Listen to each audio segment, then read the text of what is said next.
காவேரியால் விஜய்கிட்ட நம்ம பிள்ளை உண்டாயிக்கோன்னு சொல்ல முடியாமல் தவிச்சிட்ருக்காங்க. ஏன்னா அப்போன்னு பார்த்து மாமி வந்துட்டாங்க. அதனால் நீங்கள் நாளைக்கு கோவிலுக்கு வந்துடுங்க, ரொம்ப முக்கியமான விஷயம் அப்படின்னு சொல்லி கூப்பிட்டு வர சொல்லியிருக்காங்க. விஜய் உடனே நான் கண்டிப்பாக வந்துடுறேன் காவேரின்னு போயிடுறாங்க.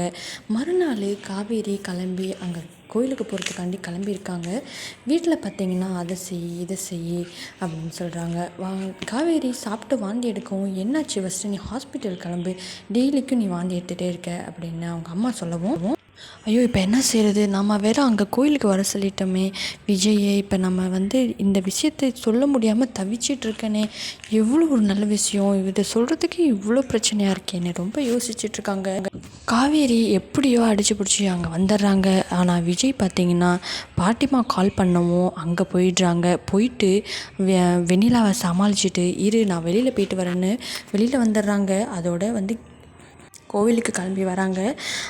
காவேரி பார்த்திங்கன்னா வெயிட் பண்ணி பார்த்துட்டு ரொம்ப வெறுத்து போய் கிளம்பிடுறாங்க. இனிமேட்டு நீ அவளுக்கு தான் இம்பார்ட்டன்ஸ் கொடுக்குற, எனக்கு இம்பார்ட்டன்ஸ் கொடுக்க மாட்டேங்கிற, நான் செய்தி என்னன்னு சொல்ல மாட்டேன்னு போயிடுறாங்க.